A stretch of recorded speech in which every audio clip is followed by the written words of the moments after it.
Normal scholarship जो मिलती है यहाँ पे वो 7,600 यूरो होती है। यहाँ पे कितनी मिलती है? 7,600 यूरो 7,600 साल की होती है। 7,600 यूरो कुछ और भी बहुत सारी वेबसाइट हैं, लेकिन ज़्यादातर लोग यूनिवर्सिटी की प्राइवेट वेबसाइट जो होती है, बोलोनी यूनिवर्सिटी, मिलान, टोरिनो, सबकी वेबसाइट पर जाके अब उनकी प्राइवेट वेबसाइट के जरिए ही अप्लाई किया जाता है। ठीक है।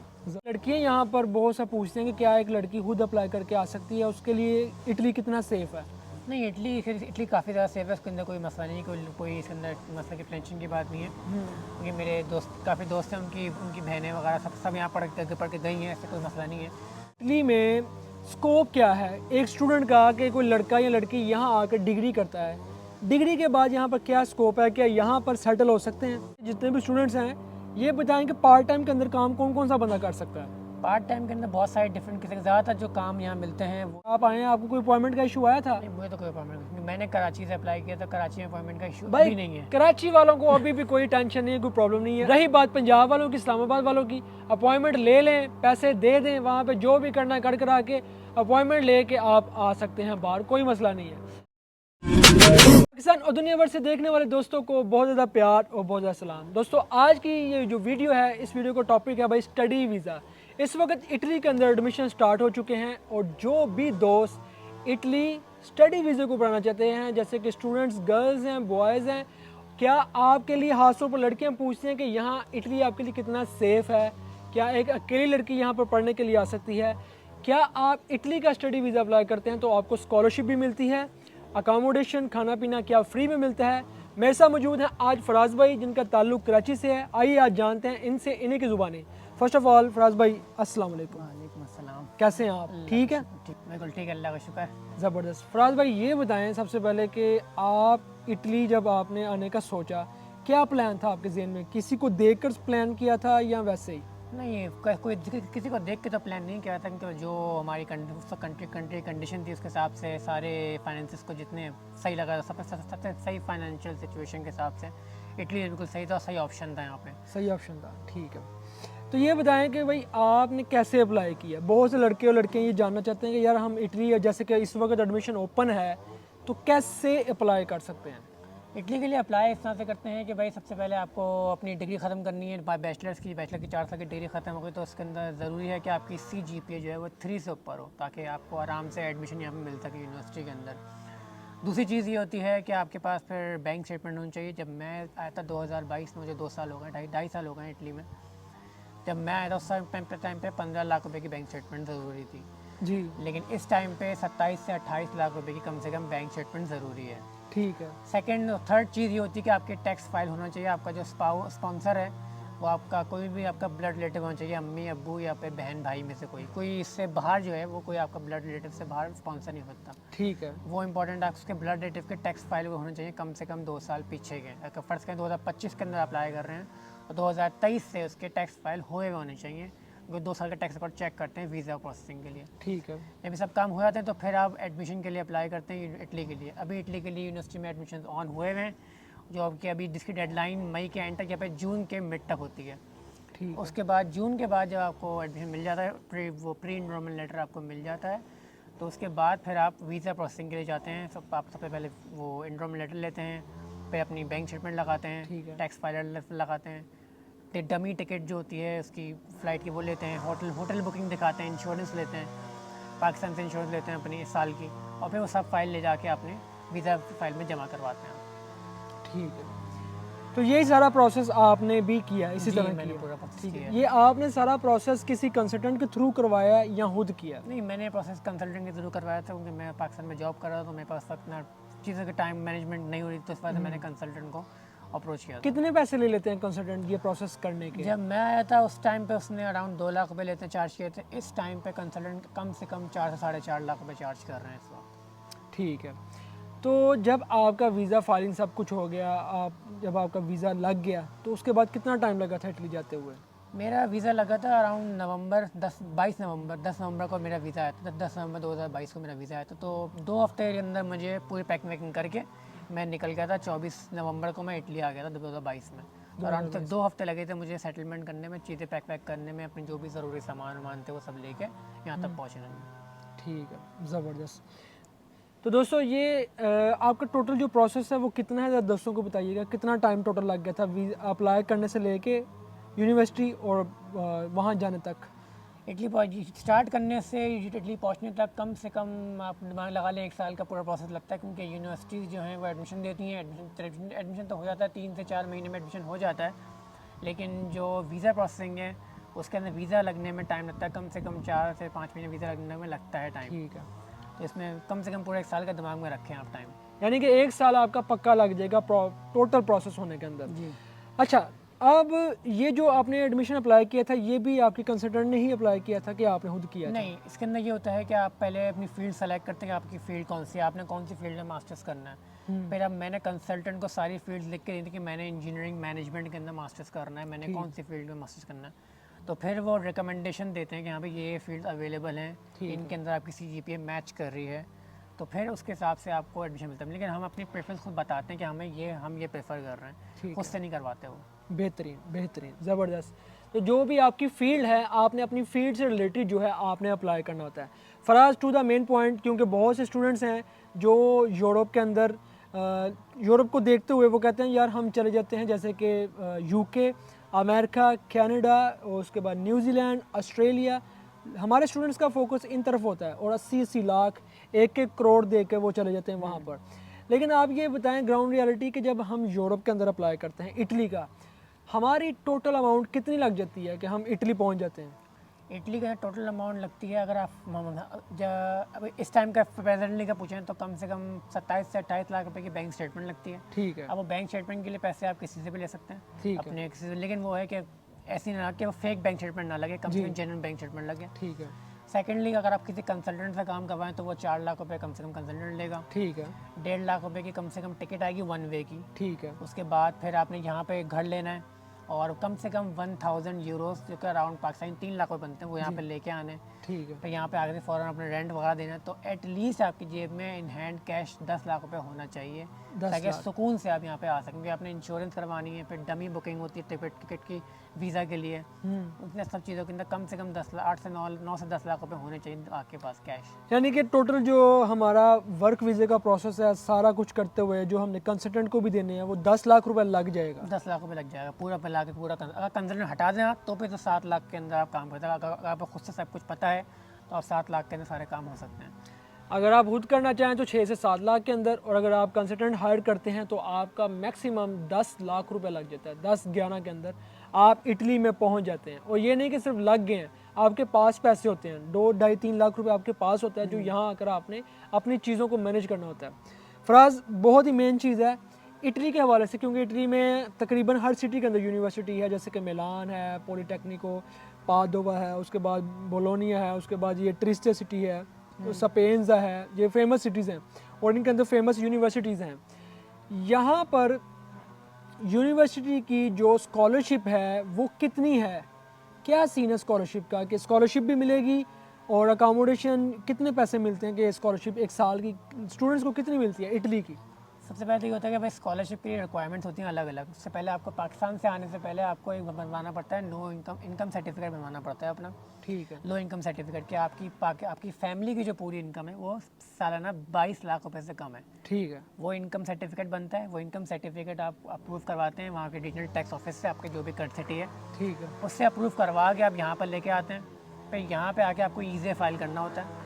ठीक है, ईज़े फाइल करके जब आप अपनी यूनिवर्सिटी के अंदर अपनी जो स्कॉलरशिप बॉडी में जमा करवाते हैं, फिर उसको अप्रूव करते हैं और फिर उसकी बेस के ऊपर आपको स्कॉलरशिप देते हैं।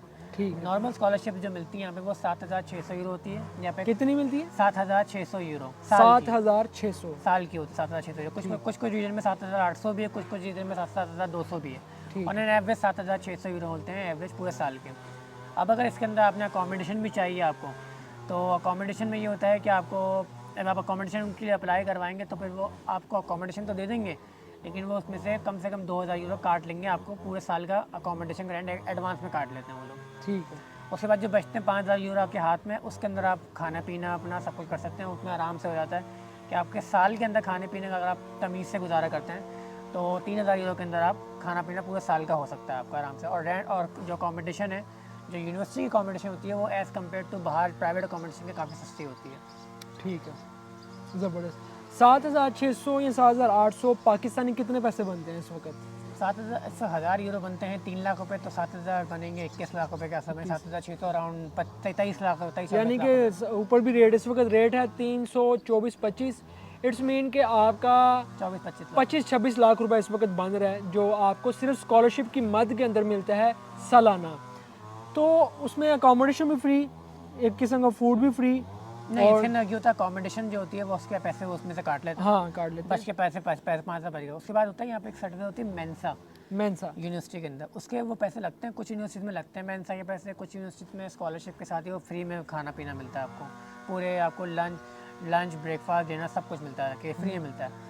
कुछ यूनिवर्सिटीज़ के अंदर वो पैसे स्कॉलरशिप से काटते हैं, डिपेंडिंग ऑन कि कौन सी यूनिवर्सिटी है। ठीक है। तो खाना भी आपको हॉस्टल के पास से मिल जाता है, हॉस्टल भी मिल जाता है आपको, यूनिवर्सिटी के अंदर पढ़ाई भी सुकून से जाती है। तो दोस्तों फराज ने ये चीज़ तो बताई है कि आपकी CGPA कितनी होनी चाहिए, आइट्स ज़रूरी है कि नहीं? जी, आइल्स अभी ज़रूरी है काफ़ी ज़्यादा, क्योंकि वो ज़्यादा यूनिवर्सिटी के बहुत ज़्यादा लोड है स्टाफ बच्चों का, तो आइल्स जिसका ज़्यादा होता है तो उसको प्रायोरिटी मिलती है, तो आइल्स ज़रूरी है इस टाइम पर। इस टाइम पे आइट्स भी ज़रूरी है। CGPA आपका मिनिमम 2.8 और मैक्सिमम 3 पॉइंट से ऊपर होना चाहिए, और उसके अलावा आप मिनिमम जो है आपकी ग्रेजुएशन होनी चाहिए। मास्टर के लिए आप अप्लाई करेंगे जिसके अंदर आपको स्कॉलरशिप भी मिलती है। प्रोसेस ये सारा बता रहे हैं। अच्छा, अप्लाई करने के लिए इटली की अपनी जो यूनिवर्सिटीज़ की वेबसाइट है उनके ऊपर जाना है? जी, यूनिवर्सिटी की अपनी वेबसाइट के ऊपर भी जाते हैं, और एक वेबसाइट होती है कि ये क्या नाम है, ऐसे कहते हैं यूनिवर्स इटली वेबसाइट भी होती है, और भी बहुत सारी वेबसाइट हैं, लेकिन ज़्यादातर लोग यूनिवर्सिटी की प्राइवेट वेबसाइट जो होती है, बोलोनी यूनिवर्सिटी, मिलान, टोरिनो, सबकी वेबसाइट पे जाके अब उनकी प्राइवेट वेबसाइट के ज़रिए ही अप्लाई किया जाता है। ठीक है, ज़बरदस्त। अब ये बताओ फराज कि जितने भी हमारे स्टूडेंट्स हैं इस वक्त, जो दोस्त भी बाहर आना चाह रहे हैं, अभी ये जो टाइम है अप्लाई करने का, क्योंकि एडमिशन ओपन है, तो क्या इस टाइम के ऊपर स्टूडेंट्स को आना चाहिए? मैं भी यही सजेस्ट करूँगा कि इस टाइम के ऊपर सितंबर में इंटेक आना चाहिए, क्योंकि इटली के अंदर 2 इंटेक्स होते हैं। सितंबर में इनटेक है? एक सितंबर का इंटेक होता है, एक होता है मार्च का इंटेक। अब जब सितंबर का इंटेक अभी ऑन हुआ हुआ है, मार्च मई की लास्ट डेट जो होती है वो 20 या 15 से 20 जून के आसपास होती है। ठीक है। तो इस इंटेक के अंदर अप्लाई करना ज़्यादा सही है, क्योंकि इस टाइम पे आपका जो इटली के अंदर फिजिकल ईयर शुरू होता है सितंबर में, नया एजुकेशनल बैकग्राउंड का फिजिकल ईयर सितंबर में शुरू होते हैं, तो उसी टाइम पे स्कॉलरशिप जो बॉडी होती है वो रिन्यू होती हैं, तो आपको स्कॉलरशिप सितंबर इंटेक में आराम से मिल जाती है। अगर आप मार्च इंटेक में आते हैं तो आप साल के बीच में आते हैं, तो उस टाइम पे स्कॉलरशिप मिलना थोड़ा मुश्किल हो जाता है, प्रोसेसिंग मुश्किल हो जाती है। तो ज़्यादा प्रेफरेंस ये होती है कि आप सितंबर इंटेक में है, जिसका टाइम अभी ओपन हुआ हुआ है। ठीक है, यानी कि इस वक्त आपके पास मौका है कि आप अप्लाई करें। जितने भी स्टूडेंट्स हैं जिन्होंने रिसेंटली अपना ग्रेजुएशन कंप्लीट किया है, लड़के हैं या लड़कियां हैं, वो अप्लाई करके यहाँ पर आ सकते हैं। अब ये चीज़ कि लड़कियाँ यहाँ पर बहुत सा पूछते हैं कि क्या एक लड़की खुद अप्लाई करके आ सकती है, उसके लिए इटली कितना सेफ़ है? नहीं, इटली काफ़ी ज़्यादा सेफ है, उसके अंदर कोई मसला नहीं, कोई इसके अंदर मसले की टेंशन की बात नहीं है, क्योंकि मेरे काफ़ी दोस्त हैं, उनकी बहनें वगैरह सब यहाँ पढ़ के गई हैं, ऐसे कोई मसला नहीं है। लेकिन ये है कि यहाँ पे आके फिर छोटी मोटी और जॉब्स करनी पड़ती हैं, तो रेस्टोरेंट्स में करनी पड़ती हैं, या फिर कोई और अगर आपको फ्रीलांसिंग टाइप जॉब मिले तो वो करनी पड़ती है। उसका मतलब नहीं है, सेफ़ तो काफ़ी इटली, इसके अंदर कोई इशू नहीं है कि अकेली लड़की नहीं आ सकती, अकेली लड़की अप्लाई करके आराम से आ सकती, कोई मसला नहीं है यहाँ पे। अकेली लड़की भी अप्लाई करके आराम से आ सकती है, कोई इशू नहीं है, ये बात क्लियर है भाई। और क्योंकि ये इटली है, ये पाकिस्तान नहीं है, यहाँ पर हर एक के लिए बराबर कानून है, कोई बंदा भी यहाँ किसी को कोई भी प्रॉब्लम या टेंशन नहीं दे सकता। ठीक है, जब भी टेंशन होगी आपकी अपनी करतूतों की वजह से होगी, लेकिन ऑफिशियली यहाँ पे कोई बंदा आपको कोई टेंशन नहीं दे सकता, ये कानून है यहाँ पे। अच्छा, अब ये बताएं कि इटली में स्कोप क्या है एक स्टूडेंट का, कि कोई लड़का या लड़की यहाँ आकर डिग्री करता है, डिग्री के बाद यहाँ पर क्या स्कोप है, क्या यहाँ पर सेटल हो सकते हैं? तो यहाँ पे सबसे पहले है यहाँ पे कि ये यूरोप है, तो यहाँ पे जब इटली में आते हैं तो आपको इटालियन लैंग्वेज सीखनी पड़ती है जी। यहाँ पे इंग्लिश का बहुत ही कम काम है। हाँ, अगर आप आईटी की फील्ड से हैं तो चलें, आपकी वहाँ पे इंग्लिश चल जाती है, लेकिन आप किसी और फील्ड से, इंजीनियरिंग की फील्ड से, मैनेजमेंट की फील्ड से, टेली कम्युनिकेशन, किसी भी फील्ड से आप, तो आपको हर यहाँ पे इटालियन लैंग्वेज आनी चाहिए। ठीक है। अब इटालियन लैंग्वेज सीखने का तरीका ये होता है कि आपके पास 2 तरीके, या तो आप कोई और जॉब करके सीख लें, कम्युनिकेशन करके सीख लें, वरना सेकंड तरीका, आसान तरीका ये होता है कि आप GPS स्कूल होता है यहाँ पे जी, उसके गवर्नमेंट का स्कूल है, काफ़ी सस्ता स्कूल होता है, उसके ज़रिए आप उसमें कोर्सेज करके वो एटलीस्ट B1 लेवल तक, A2 B1 लेवल तक सीख लें, जिसके अंदर आपको कम से कम 1 से 1.5 साल लगता है। ठीक है। सेकंड चीज़ ये होती है कि आपको यहाँ पे कम से कम लाइसेंस ज़रूर करना है। ठीक है। सर्वाइवल के यहाँ पे गाड़ी वगैरह धोना बहुत ज़रूरी है, ये 2 रिक्वायरमेंट्स बहुत ज़्यादा इंपॉर्टेंट है। उसके बाद फिर आपकी डिग्री आती है कि आपके पास डिग्री है, डिग्री और डिग्री के अंदर क्या आपने सीखा है। जब आप ग्रेजुएट हो जाते हैं, आपके पास पाकिस्तान के अंदर भी आपके पास जॉब एक्सपीरियंस है तो वो यहाँ पे काउंट होता है, ठीक तो काउंट से कहते हैं। लेकिन वो पहली रिक्वायरमेंट थी लैंग्वेज और लाइसेंस को देखते हैं कि आपके पास गाड़ी और लैंग्वेज कितनी, कम्युनिकेशन स्किल्स आपकी कितनी अच्छी हैं। सबसे पहले ये होता है, आराम से, सबसे पहले ये होता है नहीं ऊंचा और आराम से। ओके, सबसे पहले ये होता है भाई डिग्री खत्म हुई, आपकी डिग्री खत्म होने के बाद आपको यहाँ पे 1 साल का जॉब सर्चिंग परमिट मिलता है। अच्छा, रिच रिकदी लवोरो मिलता है यहाँ पे आपको। तो उसके अंदर ये होता है कि आप लोग 1 साल का टाइम आपको दिया जाता है, जिसके अंदर आप आराम से अपनी फील्ड की जॉब ढूंढ सकते हैं। अब फील्ड की जॉब आराम से ढूंढने के लिए आपके पास रिक्वायरमेंट्स हैं अलग अलग, कि आपके पास आप ड्यूरिंग द ग्रेजुएशन अपनी जो डिग्री कर रहे हैं उसके दौरान ही आप लैंग्वेज थोड़ी सी सही कर लें, GPS स्कूल्स होता है यहाँ पे, ठीक है, आदू एक साथ सीख लें, लाइसेंस कर लें अपना, और अपनी जो स्किल्स हैं, अपनी जो डिग्री के अंदर आपकी स्किल्स हैं उसको इन्हेंस कर लें। तो ज़बरदस्त। उसके बाद जब आप 1 साल का जब आपको टाइम मिलता है जॉब ढूंढने का, तो उसके अंदर आप जॉब आराम से ढूंढ सकते हैं कि भाई ये सारी चीज़ें सही से हुई हुई हों और सब आपकी लैंग्वेज स्किल्स इंप्रूव हुई हुई हों। वो यहाँ पे कम्युनिकेशन स्किल्स बहुत ज़्यादा मैटर करती हैं यहाँ पे। यही बात है।